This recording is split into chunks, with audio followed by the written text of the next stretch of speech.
Hello everyone, আসসালামু আলাইকুম। ফিরে এলাম নতুন আরেকটা ভিডিও লইয়ে। তো আজকের ভিডিওতে থাকবে কেমনে টুকরো কাপড় দিয়া ডোরমেট বানাইবে। তো ভিডিওটা শুরু করার আগে কইতে চাই, যারা আমার চ্যানেলে এখনো নতুন আছেন তারা অবশ্যই ভিডিওতে একটা লাইক দিয়ে চ্যানেলটা সাবস্ক্রাইব করে দিবেন। তো লন শুরু থেকে শুরু করা যাক। তো প্রথমে দেখতে আছেন আমি কিন্তু কতটি টুকরো কাপড় লই লইছি, আর এই টুকরো কাপড় দিয়া কিন্তু সুন্দর একটা সাইজ মতন কিন্তু চিহন চিহন পাইপেন কাটে লমু।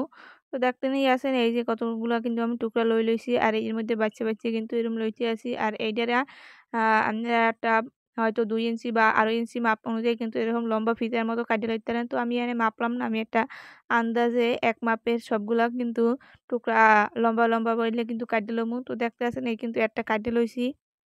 তো এরপর হলে কিন্তু এরম হলে কিন্তু করোটা কিন্তু টুকরা কাইটে লমু। তো আরেকটা আপনাকেও দেখাই দিতে আসি।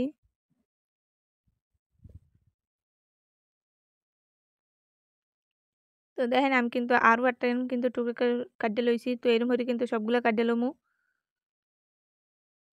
এই কিন্তু আরেকটা এই যে টুকরার ভিতর কিন্তু এরম পাই গেছি। তো দেখেন এইটারও কিন্তু এরম বাইসা লইলে।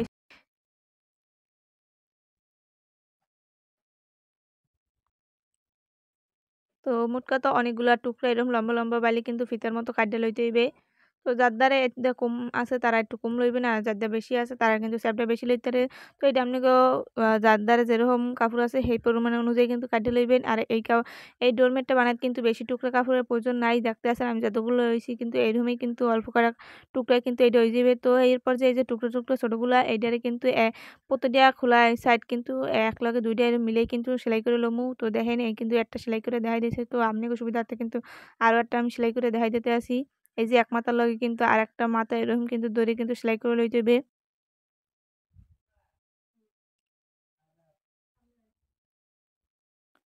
তো দেখেন এই কিন্তু সেলাই করে লইছি, এই যে লম্বা ফিতার মতো হয়ে গেছে। তো এরপর যেটা করতে হইবে, প্রতিটা কিন্তু এই যে টুকরা জোড়া দিয়া লইতে হইবে এক একটা কইরা। তো আমি কিন্তু প্রতিটা টুকরা এরকম জোড়া দিয়া লইছি, লম্বা ফিতার মতো করে লইছি। তো এরপর যে এই যে টুকরাটা যে কাটছি এই যে ২ সাইড কিন্তু এরকম বাঁশ দিয়ে একটু একটু করে কিন্তু সেলাই করে দিতে হবে। এটা কিন্তু অবশ্যই সেলাই করে দিতে হবে, নাহলে কিন্তু এটা দিয়ে সুতো উঠবে আর দেখতে খারাপ দেখাইবে। তো আপনারা যারা টুকরা কাপড় দিয়ে বানাইবেন তারা কিন্তু এরকম কানের দিয়ে কিন্তু সেলাই করে দেবেন। আর যারা ফিতার দিয়ে বানাইতে চান, বাজারে কিন্তু অনেক ধরনের ফিতা পাওয়া যায় কিন্তু এরকম চিন চিন পাইপেন আকারে। তো আপনারা যারা এই ফিতা দিয়ে বানাইবেন তারা কিন্তু কোনো সেলাই লাগবে না। তো যেহেতু আমরা বিনা খরচে বানামু, আর এই যে টুকরা কাপড়গুলা হালাই না দিয়ে কিন্তু এরকম কাজে লাগামু, তো এই লেগেই কিন্তু এই প্রচেষ্টাটা। তো দেখেন আমি কিন্তু ২ সাইড কিন্তু সেলাই করে লইছি। এই যে এরপর যেটা করতে হবে এটার মধ্যে অনুযায়ী কিন্তু এরম কুচি, কুচি দিয়ে কিন্তু সেলাই করে লইতে হবে। তো আপনাকে আবার দেখাই দিই, খেয়াল করে ভিডিওটা দেখলেই কিন্তু বুঝবেন। তো দেখেন এটা কিন্তু এই পাইপিংটা সেলাইয়ের মধ্যে লইতে হবে। আর এরপর কিন্তু একটা, একটা করে কিন্তু এরম বাঁশ দিয়ে কিন্তু সেলাই করে লইতে হবে।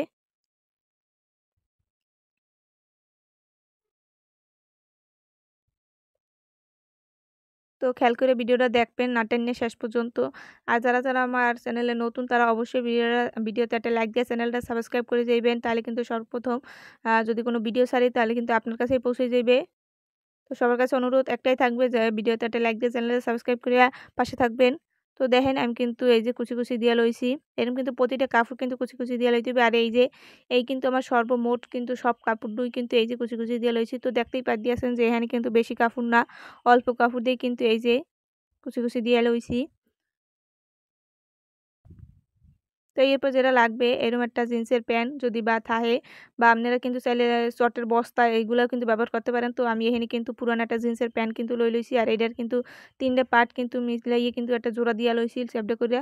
আর এইটারে কিন্তু বড় কিছু একটা দিয়ে কিন্তু মাপ দিয়ে গোলাকারে এই যে তারপর কাইট্টা লইছি। আপনারা চান তো অন্য কোনো শেপও দিতে পারেন, লম্বা বা চৌকা শেপও দিতে পারেন। তো আমি এই যে গোল শেপটা দিলাম, আমার কাছে গোল শেপটা ভালো লাগছে। তো আপনাদের রুচি অনুযায়ী কিন্তু শেপগুলো দিয়ে লইতে পারেন। তো আমি এখানে গোল শেপ দিয়ে লইলাম। আর এরপর একটা পাইপেন রেখে দিতে হবে যেটা কিন্তু কুঁচে থাকবে না। তো এইটার কিন্তু এরকম কানের দড়ি কিন্তু সেলাই করে দিতে হইবে রাউন্ড কইরা। এটা সেলাই করে দিলে একটাই সুবিধা যে অনেক সময় জিন্সের প্যান্টে কিন্তু কানের দিয়ে কিন্তু সুতা ওড়ে। এই সুতাটা আর উঠবে না।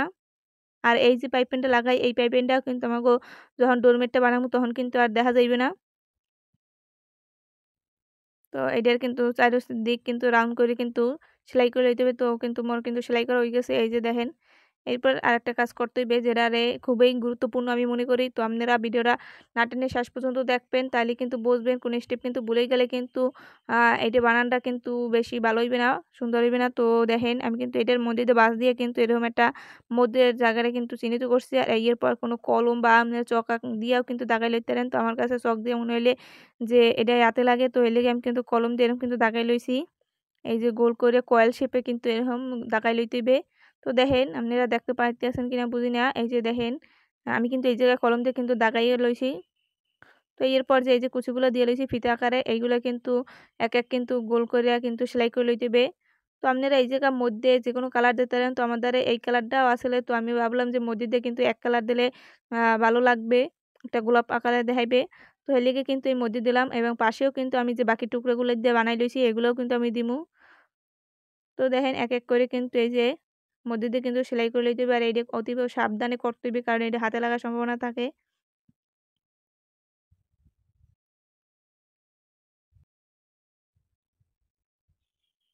তো দেখেন কিন্তু এটি কিন্তু অনেকখানি সেলাই করার পর কিন্তু এটা একটা গোলাপ ফুলের মতোই দেখা যাইতেছে। এই জায়গায় যদি আমি লাল কালার ব্যবহার করতে পারতাম, তাহলে আমার মনে হয় এটা গোলাপ ফুলের থেকে কোনো অংশ কম হইতে না। যদিও এটা গোলাপি কালার হইছে তবুও খারাপ দেখায় না।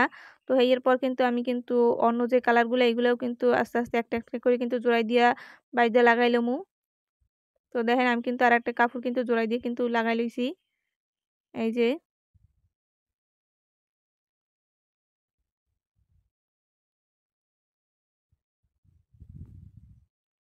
তো এই কিন্তু আমার কিন্তু পুরোপুরি কিন্তু এই যে সেলাই করা হয়ে গেছে। আর এটা সেলাই করার পর দেখেন কতটা কিন্তু সুন্দর দেখায়, এবং কিন্তু অনেকটা কিন্তু ফুলো, ফুলো হইছে এবং পুরু হইছে অনেকটা বাজারের কেনারাগুলার মতোই কিন্তু।